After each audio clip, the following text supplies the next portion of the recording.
this prescription for I consider joy, but I also see this pioneering pace setter.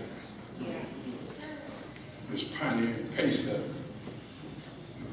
Paul put it this way, he says, let the same mind be in you, which was also in Christ Jesus. It's amazing, folk go around, I'm a Christian, I'm like Christ, I'm like Christ. You know, yeah, give yourself time. You can't be like Christ if you don't know what Christ is like. But the problem is not that you don't know what Christ is like.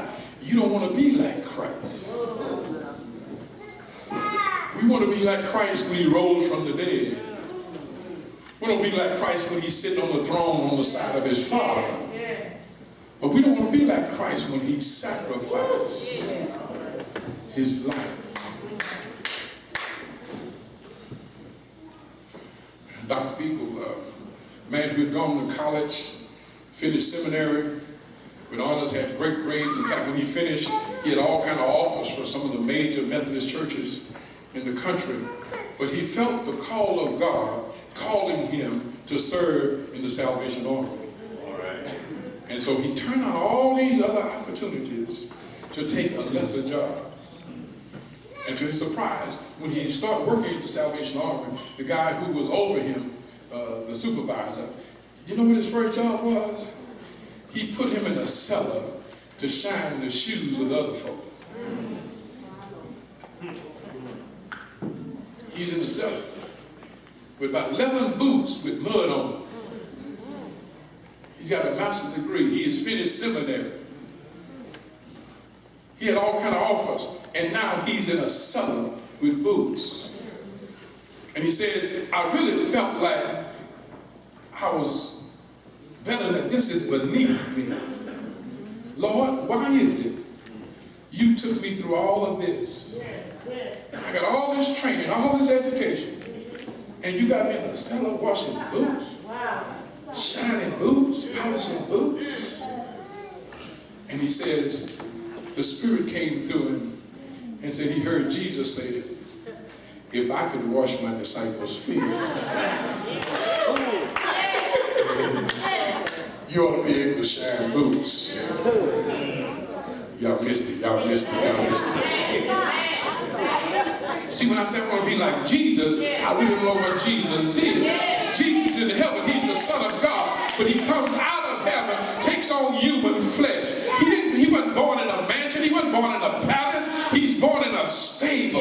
He's hanging around common folk. He went through the hard times. He said, can anything good come out of Nazareth? That's where Jesus hung out. Jesus was a carpenter. He wore just regular normal clothes. He went around doing normal stuff until the Holy Ghost allows him to heal the sick and give sight to the blind. But he never really had a car, but he knew how to borrow a car. He never really had a house, but he knew how to borrow up a roof. He never even had a grave plan. He didn't have a pre-need plan, but when he died, they borrowed a tomb because they knew he wouldn't have to keep the tomb. But early Sunday morning, he got up with all power in his hands.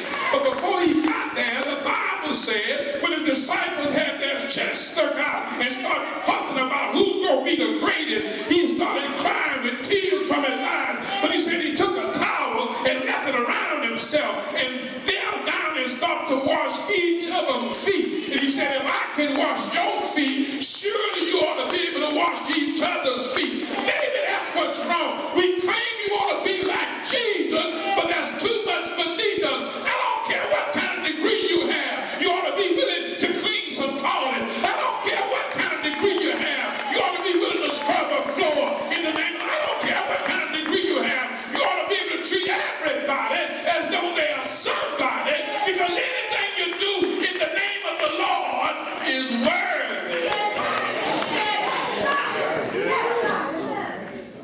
When I think about all he has done for me, when I think about how he has set me free, how can I fuss about a job being beneath me? People say, you know what, that experience taught me something that propelled my ministry for the rest of my life. That when you get to the point where you get out of yourself and your big head is deflated and you start treating everybody like they're somebody. When you start treating everybody like they're a child of God, it doesn't just bless them, it starts to blessing you. You start discovering treasures that you didn't even realize. You start experiencing joy that you never knew existed. When you learn how to let go and let God, God can do some marvelous things in your life. I think I ought to tell you, you don't have to have a PhD to have a big head. You got Negroes on welfare got nerve enough to look down their nose at folk. Because you got more food stamps than somebody else.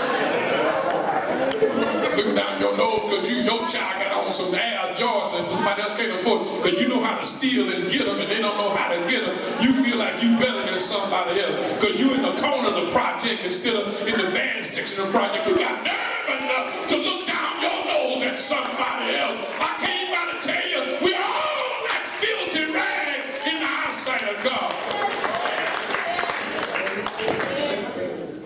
You better stop treating folk like they less than you. You got to stop treating folk like they beneath you. Ain't nobody beneath you. We all on the same level with God. We all just have one soul. And what does it profit a man if he gain the whole world and lose his soul?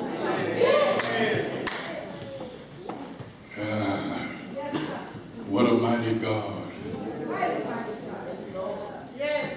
we serve. The Bible declared that Jesus set our example for us.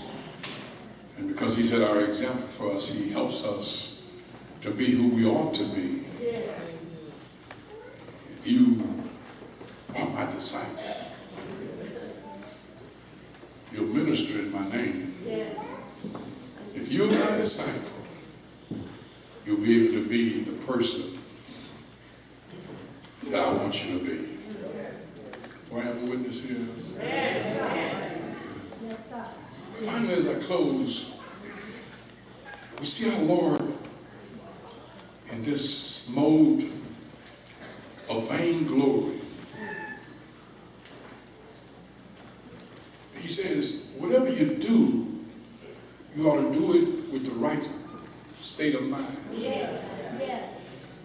Don't do it selfishly or trying to get your own glory. But you do it to glorify God. I want to close in talking about what I've labeled permanent pleasure. Permanent pleasure. I feel God, it's kind of, that's what I don't like about English, everything changes. When I was coming up, they would talk about the difference between happiness and joy. You heard me talk about happiness being temporary and joy being permanent. But he was making a distinction between pleasure and happiness. And said a lot of people are not happy. When I thought about it, I said, well, it kind of coincides because you see, to me, the happiness is still temporary, but there are a lot of folk who are pursuing pleasures, but they still are not happy. So forget the joy part, they're not even happy. We're a world of pleasures. We love to pursue the pleasures. We can afford pleasures. But the pleasures teach us that pleasures don't necessarily produce happiness. It's like the man who seeks pleasure with a woman that's not his wife, and he's up in the hotel room, and that little session is over with, and he's laying there asking himself, why did I do this? Because like the old B.B. King said, the thrill is gone. The guy who drink alcohol. You're drinking because you're trying to experience pleasure. That's why every week you go to the same place and you're drinking, enjoying the same crowd. You're experiencing the pleasures, but you're still not happy. you shooting up crack, and you keep doing the same shooting up, but you don't have that happen. I told you before, let's say what makes crack so bad is when you shoot up crack the first time, you have the highest high you'll ever experience in your life. And the rest of the time, they're trying to get back to what they had the first time. Oh, I wish I had a witness here. Isn't that kind of what life is all about? That we live in a world of folk who have pleasure. We got money. You can go to the hotel, the fancy hotel, but don't you know, if you're staying at your house, you're going to be staying in a hotel room too? The same television stations that you don't like at your house, that's the same stations playing in the hotel. You don't get along with your husband at your house, you ain't gonna want him when you get to the hotel. Your wife is not pleasing you at home, she ain't gonna please you in the hotel. Something is wrong. We're seeking after pleasure, but we don't know what happiness is. And it says, in order for me to get a permanent state of happiness, I need to follow that prescription we had earlier, that formula. In order for me to experience the joys of life, John says, I must decrease as he must increase. And as he is increasing in my life, I learn how to enjoy the joys of the Lord and to celebrate God and to let God have way in my life and in my heart. So maybe that's the key. Maybe that's what kept Dr. Rollins going. When he had to work and they weren't paying him. My mentor, I never understood, Sister Toles, but my mentor, I never understood my young preacher. Here's a man, McCarty, who pastors in a little city like Beaumont. He's got one of the largest churches in Beaumont, but this man could pastor anywhere. He's one of the best secrets in the country because McCarty wasn't about promoting himself. He preached better than a whole lot of cats who had mega churches. He couldn't come close to him, but he never spent time lifting himself up. He never was about himself. All he was doing was ministering right there at the Starlight Church in Beaumont, Texas. Took the world from the head and had to work on it a long time before he built a new church, because he didn't want to build a new church. He was glad to have that church. People standing all on the outside. Man, you pass Starlight on a Sunday morning, and men all in the front of the church. People just standing outside trying to get in because they had more people wanting to get in than what the building could behold. And he finally built a new building and filled it up just like that. And they said, why is it this man who could do so much more, could be exposed so much better, but he learned the key is not about me. It's not about what the world has to offer. Number one, you want to make sure you are where God wants you to be. Number two, you want to make sure you're doing what God wants you to do. And if you are where God wants you to be, and you're doing what God wants you to do, God will give you the joys of life. Y'all say it, but y'all don't really mean it. This joy I have, the world didn't give it to me, and the world can't take it. You know what? The biggest joy I've got is not coming from a paycheck. The biggest joy I've got is not that somebody give me a plaque. I got plaques stuck in my house. I ain't got time to be hanging no plaque on no wall. I wish I had the money to pay for the plaque. I don't need no certificate. I need to know that I'm pleasing God. I need to know that I'm doing God's will. I need to know that I'm helping somebody. Little boy, young man, I should say, when he was in school, his mama kind of messed up. His daddy died. Mom was on drugs, and they basically gonna put him up for adoption. But before he got to that point, his mama didn't care if he came in or not. This boy is like 14 years old. He can stay as long as he wants to stay.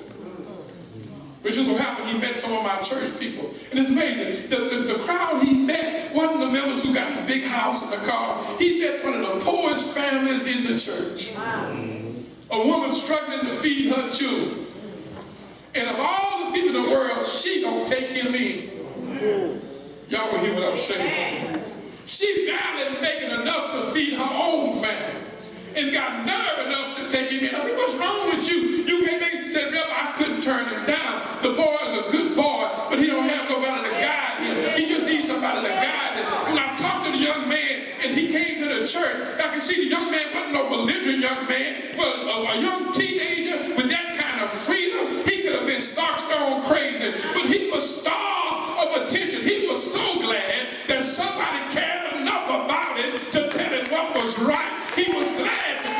church. He was so glad that somebody loved him enough to put their arms around him and to guide him. He was glad to come to church. Boy played football, got him a scholarship, went to school, and he left. I heard from him, but he came back some years later, forgot who he was. See, this stranger in the church, I'm thinking, well-dressed young man, looked good. He almost looked good as I did when I was that age. He was there in the church, and he raised his hand. He got up when it came time for remarks, and he says, Pastor, I want to stay here. Thank you. Wow. I didn't even know his name, but he telling me thank you. You'll never know how much you helped me. You never know how much this church helped me. He's doing well now. He's got a business. He's making mega bucks. But he says, if it had not been for the love I experienced at this church, I never would be where I am. And I stood there and I said, ooh, isn't God an awesome God?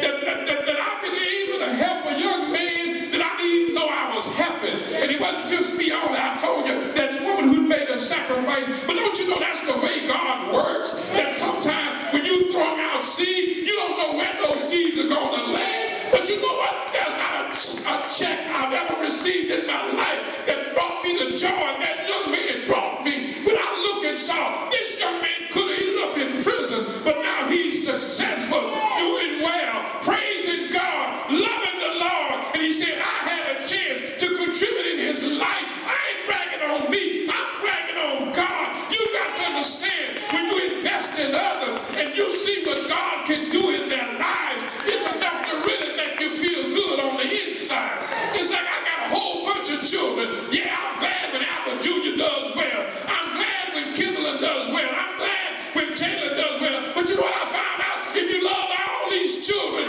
if you invest in all of their lives, you'll feel the same kind of pride when they do well as you will when your own do well. When you invest in somebody, when you try to help somebody become a better person, don't you know you can't give out without somebody coming back in? You can't love other folk without receiving some love back. You can't help people without somebody helping you. So you down in the dumps and you feel like life is cheating you, let me offer you a prescription. Tell them Dr. Haynes wrote it for you. Jesus must increase while you decrease. If you start thinking so much of you and just try to help somebody, if you stop thinking about what can you get and just start giving, if you just start blessing somebody else, I declare unto you, God will bless your life. Somebody know what I'm talking about. I'm talking about a joy that money can't buy. I'm talking about happiness that you can't find anywhere else. When you know you're right with God, and God is using you to his glory, it will make a difference in your life.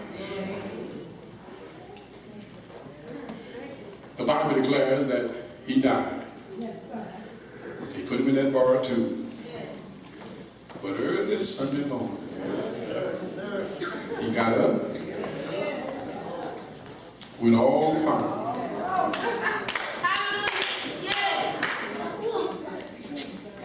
Look at those 12 men. One of them is dead. But the same men who was arguing over who would be the greatest, one has already given his life for the cause. Peter, who denied him 3 times, now he's preaching boldly. And he ended up being crucified upside down. John, who was the beloved disciple, who the historians tell us they tried to kill him more than once. But as if God got mad and said, you ain't gonna kill another one. They couldn't kill him. They put him in boiling oil and he came about unharmed. And when they couldn't do nothing else to him, the Bible says that they took him and threw him on an island called Patmos. And he was excluded, and he was there, isolated on the island. He said, but you know what? When I was out there on that island, they stripped him of everything else. But he said, you know what? I was in the Spirit on the Lord's day. I have something you can't take away from me. You can take my clothes, you can take my car, you can take my house, you can take my land, but you can't take my Jesus. He said, Jesus came to see about me.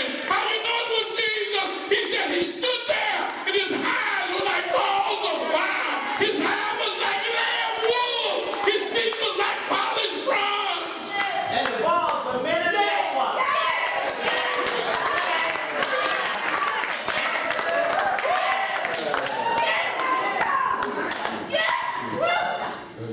There is nothing like having Jesus on your side.